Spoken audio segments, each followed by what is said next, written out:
Once Upon a Time in Hollywood is Quentin Tarantino's latest and ninth film, and basically it's his love note to old Hollywood.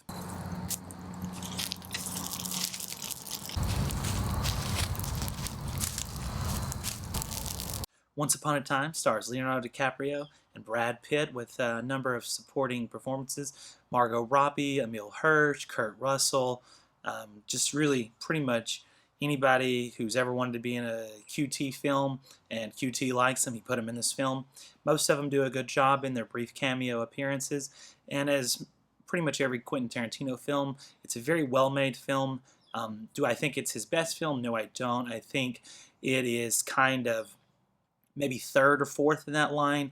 I do like Reservoir Dogs, Pulp Fiction, and even Inglourious Basterds a little bit more than this one. It's more or less kind of on par with Django Unchained in terms of his filmography, but it's still a very good film. The film is his love letter to old Hollywood, and he does a very good job in terms of getting the costumes, sets to look like they're from that time period, the late 60s. It's one of those films that does an excellent job in all of the technical aspects. I believe it was nominated for 10 Oscars.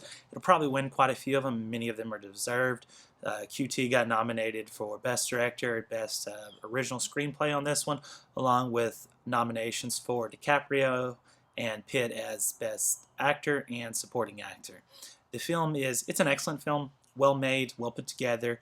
The pacing's pretty good. It is a little bit longer at approximately 2 hours and 40 minutes, but that's Quentin Tarantino. His films can be long, and you're going to kind of get what you get from him because of how he paces the films. Sometimes there's little movies within a movies, and then in this one, there's a lot of that because it really focuses on kind of a has-been or a down-on-his-luck actor, DiCaprio, and his double, his body man, gopher, stuntman, Brad Pitt in this instance.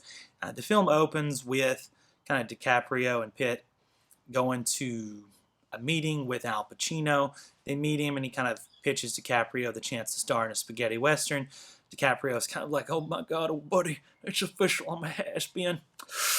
And they chain smoke throughout this entire film. Like everybody's smoking a cigarette in almost every single scene. Sometimes they smoke 2 or 3. And it's one of those ones where cigarettes were kind of invasive in Hollywood at the time, and fuck does he put them in there. Well, so DiCaprio is kind of the whole time just kind of reflecting on his career, and specifically he has this pilot he's shooting, Lancer, that really serves up the bulk of the time of the film. He's either prepping for it, on set with it, or just kind of reminiscing about what he's going to do after this film. It's one of these ones where Brad Pitt is his body double, his stunt man, and there's instances where he takes DiCaprio to set, and then he goes off and does his own thing. He's passing one of these chicks as part of the Manson crew.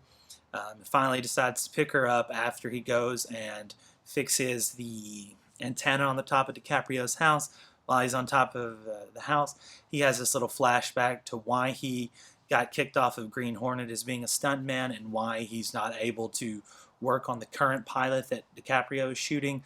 And that was because he got into a fight with Bruce Lee and ended up messing up the casting director, I believe's vehicle by throwing Bruce Lee into it. I found the scene kind of funny. A lot of people took offense to how Bruce Lee was portrayed as being kind of arrogant and, in essence, losing a fight to a stuntman. I didn't necessarily see it like that. I saw it as kind of joking. Bruce Lee's talking about himself, like how good and how great he is and how he'd be able to whoop somebody down if he needed to. And, the kind of boastful, arrogant stuntman is like, all right, come on, let's do it. And then, he gets kicked down by Bruce Lee, and then he throws Bruce Lee to the car because Lee kind of takes the exact same trajectory of an attack, which is bad if you're a martial artist. You don't always want to take the same trajectory in attacks, certainly when someone just got knocked down by that attack and then tells you to do it again. And that's why he got thrown into the car. And then there's some hand-to-hand combat scenes where they're like fighting back and forth, and it does a decent job where neither one of them really gets the upper hand in this before the woman comes out, sees her car, yells, and breaks up the fight. And then it flashes back to him on top of the roof, and he's like, whew. But that was like a whole 15-minute segment of that, and it kind of worked good for a Tarantino film because it is that little movie within a movie that he sometimes does where characters kind of go into their mind and relive different periods in their life. Well, from there, he picks up the Manson chick, takes her out to the Spawn movie ranch where the Manson family was camped out, while DiCaprio has a kind of a heart-to-heart with the little girl who is playing in the pilot that he's shooting. and kind of he learned something about acting from her that he hadn't really known, and that ends up leading to him having a good scene with her later, where after the scene she tells him that's the best acting I've ever seen. It's kind of a cute little moment. So Pitt's over there, he deals with the Manson folks, they pop his tire, beats the dog shit out of one of them, is like, fix my tire. They fix the tire, he runs off, picks up DiCaprio, and they go and they kind of party, mentions that he has an LSD dipped cigarette, but they don't smoke it there, you know it's going to come back up later. And then it finds out that while they're sitting down watching an old TV series, FBI, I think that was what it was called, that DiCaprio had kind of a little guest spot starring in.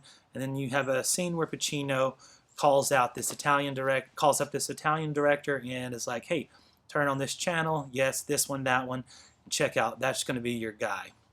Well, what ends up happening is Leonardo takes the job as being in a spaghetti western, goes out, shoots like 3 spaghetti westerns and then a James Bond knockoff. And there's a couple little clips and scenes from it where you kind of see them acting, and then you find out through voiceover narration that he ends up marrying an Italian woman over there, one of his co-stars. He brings her back to the States, and then they're going to have kind of a last little boys' night out. Well, at this point in time, it's the final day in the life of Sharon Tate, Margot Robbie's character, who's popped up a couple times in the film. She doesn't have a lot of dialogue because most of her interactions is, you know, her watching a film, looking over and seeing people watching the film that she's in, The Wrecking Crew, laughing and enjoying her performance, the real Sharon Tate on screen, while Margot Robbie, the Sharon Tate of this film, is just sitting there and kind of enjoying it. And she's really, it's kind of a surreal moment where you can see, or if anybody ever thinks about, ooh, the actors go watch their own films, what do they think? And kind of one of those deals is when they watch it with the crowd, are they cognizant of people laughing, enjoying it, or people hating it? And you can see that she's there, and you know, she seems to be enjoying herself listening to the other people as much as she is enjoying seeing the actual film made once all the post-production, everything's done and things like that. There's a couple little gratuitous foot shots, as in most Tarantino films, but they're not terrible. They're one of those ones you see it and you're just like, come on, don't put your feet on the dash and stick them up against the window. Ooh, and they're dirty feet. And even Sharon Tate has some really like dirty, nasty feet that she sticks up on the back of the seat in the movie theater. And, you know, nobody really cares. But again, Tarantino and his feet, that's something you just got to deal with. And the film, up to this point, hasn't really been overtly violent like a lot of Tarantino films are. There's been a couple things here and there, but the violence seems to be warranted. Like when the guy popped Pitt's tire, he beats the shit out of him, which you can understand. Somebody pops your tire and they're being a little arrogant about it. You want to slap them around a little bit, and that's what Brad Pitt does. He's this real everyman's man, you know, an ex-war hero that there's rumors that he may or may not have killed his wife, but it's never really expanded upon. You just see he's a good guy. Well, so the boys, they go out to one Mexican restaurant in LA, while Sharon Tate and her party goes out to another Mexican restaurant in a different part of LA before they both kind of end up at their houses, and they live right beside each other. Well, when Brad Pitt and Leonardo DiCaprio's character shows up, they're both pissed drunk. They didn't take their car back. They took a cab. They get out, and while Pitt goes out to smoke his LSD cigarette that was, you know, he got before they went off to Italy. So he goes off, takes his dog for a walk, and is, you know, smoking the cigarette, getting trippy as can be. While DiCaprio is making him a frozen margarita, he then hears some piece of shit car come up with a bad muffler. He goes out and he yells at him, and it ends up being the three Manson killers that did, of course, kill Sharon Tate, Jay Sebring, the Folgers heiress, and the other Polish guy that's there at the time. Well, he kind of tells them off, tells them to get that piece of shit out of here. It's a private road, you fucking hippies, all this stuff. And it's funny and kind of comical. And then they realize, oh my God, that's Rick Dalton. He's the one that was in that TV show Bounty Law way back in the day. Let's go kill him. So they go, 3 of them sneak up there, and they go up there to try to then kill Rick Dalton. At that point, you see Brad Pitt kind of wander back, come back in the house with his dog. And then as he's starting to get the dog some food, he's obviously tripping at this point and kind of struggling to get it together. And then that's when the folks break into the house, got a gun, a couple knives, and they're like holding him hostage. And he's like, whoa, he's high. And he has to kind of hold his hand out to keep the dog from attacking. This is a very well-trained pit bull dog.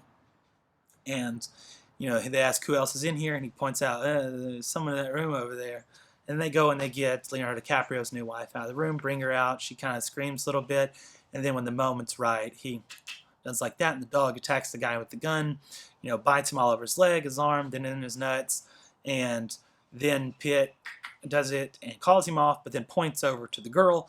Then he goes and attacks one girl, while Brad Pitt then beats the shit out of another girl, and then beats the shit out of the guy with the gun, stomps his head, gives him a good old curb stomp, crushes his head right on the threshold of the door, getting into that good old Quentin Tarantino violence. And it's one of those points where it's QT, so you're like, something's going to happen. There's going to be some really like just abhorrent violence going to happen.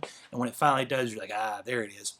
And then there's another girl that Brad Pitt just kind of like beats her head against the mantelpiece, really fucks her up, throws her on the ground, but then realizes he's been stabbed before he falls out, while another chick who the dog had attacked, and then Brad Pitt had also hit in the face with like a can of dog food and like fucked up her nose and shit. She then picks up the gun, runs out of the house and straight into the swimming pool where Leonardo DiCaprio's out there listening to the radio with his big headphones, just kind of chilling, getting drunk. And once she does this, she's in the pool, she starts firing off the gun, and then DiCaprio goes and gets the only weapon he has, which is a flamethrower, and he just lights her up in the pool, just like, and he just shoots her with it. And it's cheesy, it's corny. I mean, it's a Quentin Tarantino alternative history film where he twists kind of the Manson murders and shows what would have happened maybe if they had picked the wrong house, or what would have happened if Rick Dalton and Cliff Booth, which is Brad Pitt's character in the film, what would have happened if they would have picked their house instead. And it's cute. I mean, it works. It doesn't seem to be disrespectful to the memory of Sharon Tate or the other people that died there. And I kind of liked how they did it, or how he did it in this film. And then it ends with, Brad Pitt going off to the hospital, Leonardo DiCaprio being drunk as shit, and just kind of like, man, oh God, these fucking hippies aren't okay. They damn sure ain't okay. And then Sharon Tate invites Leonardo DiCaprio's character over to have a couple drinks at the house with her and her friends. He walks up towards Sharon Tate's house, and that's how the film ends. It's a very good film. It's the upper tier of Quentin Tarantino's filmography. I would absolutely recommend it if someone's got 2 hours and 40 minutes to watch it. Certainly do that. It should be coming out fairly shortly on video. I think it's already out actually. And go pick it up if you can. Find it online when it comes out on a streaming service soon, or video on demand. But it is definitely worth a watch.